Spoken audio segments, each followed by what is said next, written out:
Hola a todos, ¿cómo están? En estos breves minutos vamos a hablar de nuevos esquemas antitrombóticos en pacientes coronarios. Mi nombre es Juan Furmeto y soy jefe de emergencias.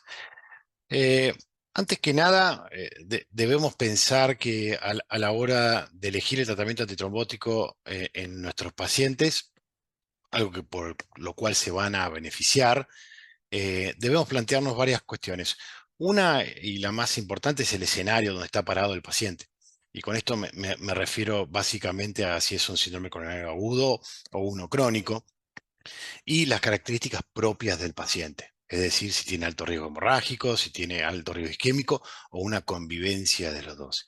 Y de ahí sí definir la potencia del tratamiento antitrombótico, la duración del mismo, y si hay lugar para esquemas más simplificados antitrombóticos o tratamientos duales, si es que fuese el caso. Y yendo al primer concepto, que es el escenario, ¿no? Esto ya hace mucho tiempo que está planteado, y acá los síndromes coronarios agudos definitivamente son el evento más relevante a la hora de definir el tratamiento antitrombótico de estos pacientes.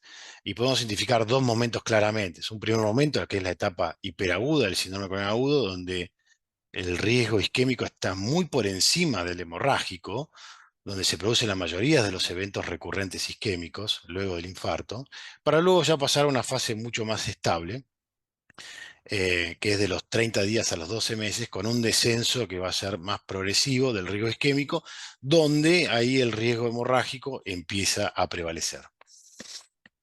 Y esto queda muy bien demostrado por los estudios antiplaquetarios que ya tienen muchos años, en donde esquemas más potentes tienen beneficios tanto a nivel isquémico con algo de riesgo hemorrágico. Acá vemos el timetritum, donde se evalúa el prasugrel versus el clopidogrel, donde hubo beneficios isquémicos y naturalmente hubo un aumento del riesgo hemorrágico, ¿sí? Pero cuando se analiza dónde ocurren esos eventos hemorrágicos, lo que vemos es que esos eventos hemorrágicos tienden a ocurrir luego de los 30 días, apoyando el contexto del síndrome coronario agudo. Lo mismo sucede con el ticagrelor. Alta potencia genera beneficios isquémicos, en el caso del ticagrelor, sin aumentar demasiado los eventos hemorrágicos versus aclopidogrel. Eso queda demostrado ya hace muchos años en el estudio Plato. Entonces, a la pregunta si en esta etapa inicial o hiperaguda del síndrome coronario agudo necesitamos potencia, la respuesta es sí, siempre que se pueda. ¿Cuál de los dos? Si ticagrelor o prasugrel, es una pregunta difícil. Tenemos solamente un solo estudio que comparó cabeza a cabeza a ambos, que es el ELISA-REACT, que se publicó en el Europeo de 2019, donde se compararon ambas drogas, donde hubo una reducción llamativa, ¿no? Pero una reducción del endpoint primario isquémico del 36%, sin aumentos significativos del riesgo hemorrágico tipo BARC. Algunas aclaraciones de este estudio que son importantes para que sepan, o recuerden, mejor dicho, es que randomiza estrategias. Recordemos que ELISA React lo que hacía era randomizar un pretratamiento con ticagrelor a un tratamiento con prasugrel una vez conocida la anatomía coronaria. Y hubo bajo tiempo de pretratamiento, que es un poco la ventaja del ticagrelor, y hubo una muy baja tasa de sangrados en líneas generales, lo que habla de que quizás hubo algo de selección de pacientes, pero los resultados demuestran beneficios, lo cual al menos eleva al prasugrel, entendemos, que estaba más en un segundo plano frente a los síndromes coronarios agudos años previos a la publicación de ELISA React. En nuestro caso, en el IGVA, creemos que son dos antiagregantes muy valiosos y los usamos para diferentes situaciones. En caso de pacientes añosos, con ACV previo, de bajo peso, preferimos el ticagrelor siempre que se pueda, si no, caso contrario, el clopidogrel. Pasando al segundo punto, que es muy importante, que es la valoración del riesgo del paciente. Acá lo que vemos son diferentes variables que utilizamos y que usamos en la vida diaria, ¿no? Todos los cardiólogos, eh, para caracterizar a los pacientes y el riesgo. Hay tanto para valorar el riesgo isquémico como hemorrágico, y son variables que tenemos que tener en cuenta a la hora de optimizar, o mejor dicho sería, personalizar el tratamiento antitrombótico. sobre todo el riesgo hemorrágico, que habitualmente usamos variables como el High Bleeding Risk o el Precise DAPT, ¿sí? Que esto lo que hace es poner numéricamente el riesgo hemorrágico que nosotros ya caracterizamos al paciente. Y con esa personalización uno puede pensar en optimizar el tratamiento. ¿Qué sería optimizar el tratamiento? Bueno, desescalar tratamiento antiagregante, pensar en monoterapias simplificadas o acortar los periodos de doble integración plaquetaria. Y en ese sentido, en los siguientes minutos vamos a ver algunos estudios que nos hablan de eso. Empezando por desescalar tratamiento antitrombótico. Acá tenemos el estudio Taylor-Seimis de 2021, un estudio abierto de más de 2.500 pacientes que se sumó a varios estudios pivotales donde se randomizó pacientes post síndrome coronarios agudos, luego de 30 días de doble integración plaquetaria, sin eventos, que esto es una constante en este grupo de estudios, se randomiza pacientes luego de un periodo libres de eventos, lo cual es muy cuestionable, a una estrategia de doble integración plaquetaria por 12 meses y un downgrade, ¿no? Una desescalada a monoterapia, perdón, a una doble integración plaquetaria de inferior potencia, en este caso clopidogrel aspirina, la otra era ticagrelor aspirina. Los resultados fueron que no hubo diferencias significativas en eventos isquémicos, como podemos ver en la pantalla de la izquierda, y en la derecha una disminución de los eventos sangrados tipo BARC 2, 3 y 5.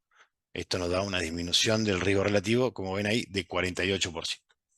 Con respecto a las monoterapias, hay un montón de estudios que se llevaron a cabo para evaluar estudios más cortos. El primero de ellos fue luego de los resultados neutros de lo que fue el Global Leaders, el estudio Twilight, donde evaluó una gran cantidad de pacientes, estamos hablando de 7.200 pacientes, 2/3 de ellos cursando un síndrome coronario agudo, el resto eran angioplastias programadas, a una estrategia de aspirina ticagrelor por 12 meses versus ticagrelor luego del tercer mes en adelante hasta completar los 12 meses.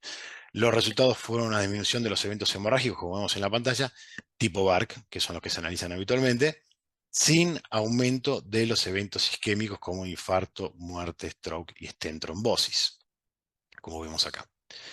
En un subanálisis que se hizo tanto del Twilight como un estudio randomizado que fue el TICO, también se mantuvieron estos estudios. Ahí tenemos el Twilight, síndromes coronarios agudos, este subanálisis, una reducción de los eventos hemorrágicos, manteniendo los eventos isquémicos, y otro de los estudios con monoterapia con ticagrelor, esta vez de síndromes coronarios agudos puros, que fue el TICO también con reducción de eventos hemorrágicos, esta vez analizando hemorragias tipo TIMI, manteniendo beneficios isquémicos.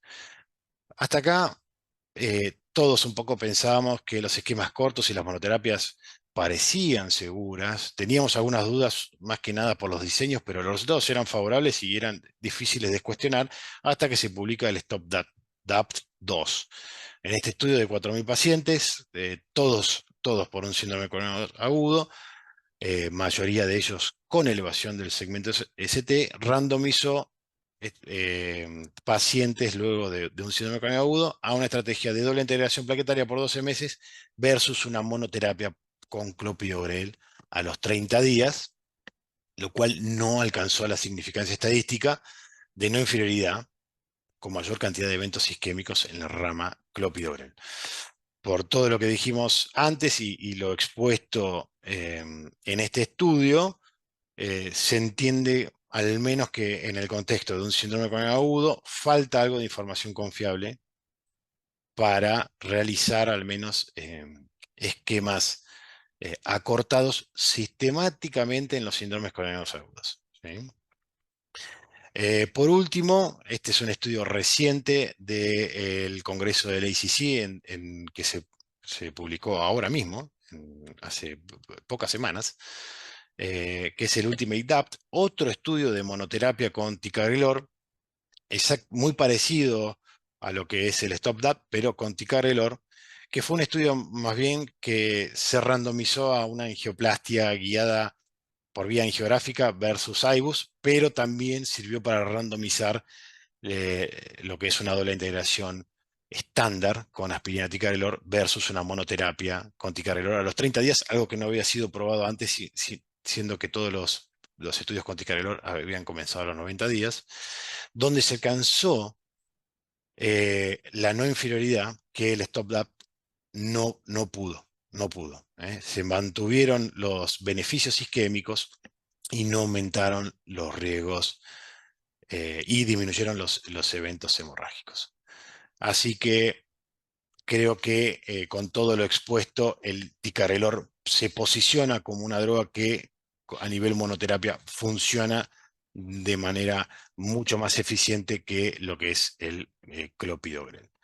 Para ir finalizando, si hay lugar para la anticoagulación, bueno, la respuesta es que sí, y hace muchos años sabemos que la anticoagulación sirve en los síndromes coronados agudos. Este es el estudio Atlas, un estudio que tiene más de 10 años publicado, súper estudio de 15.000 pacientes, se randomizaron varias dosis de rivaroxaban, la 2,5 cada 12 horas, un esquema que es similar al COMPAS, tuvo beneficios, se redujo el endpoint primario de muerte, infarto y ACV en ambas ramas de rivaroxaban, simplemente la dosis de la mayor dosis tuvo mayores eventos hemorrágicos, sobre todo la fatal. Pero en el caso de la dosis menor no tuvo hemorragia fatal, es decir, la que se compromete la vida. De modo que la anticoagulación sí es importante para el síndrome coronario agudo, simplemente su agregado genera un riesgo hemorrágico que por el momento no es aceptable. Digo por el momento porque se están llevando a cabo nuevos estudios anticoagulantes, que son los inhibidores del factor 11A activado. Actualmente se encuentra en curso este estudio que vemos acá, que se llama Librexia, donde se está evaluando el agregado de milvexian, que es uno de estos inhibidores del factor 11 activado, a bajas dosis en pacientes con síndromes coronarios agudos sin indicación de anticoagulación para ver si se puede reproducir los efectos beneficiosos que veíamos como en el Atlas, sin el agregado de un riesgo hemorrágico superlativo.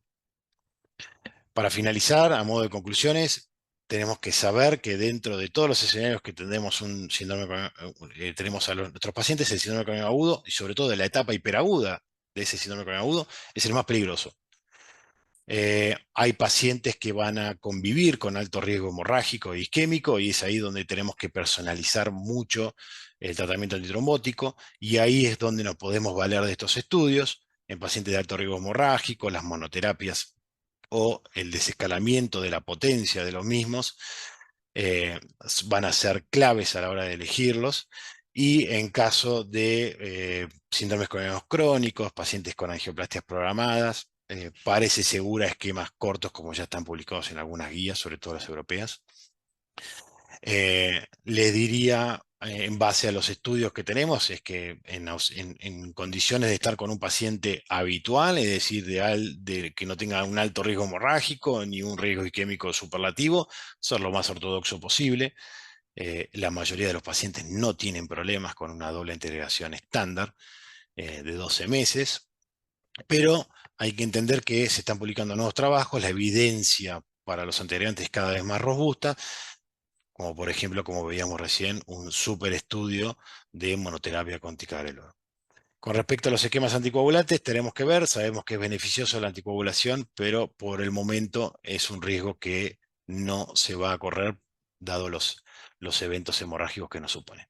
Muchas gracias y que sigan con el update.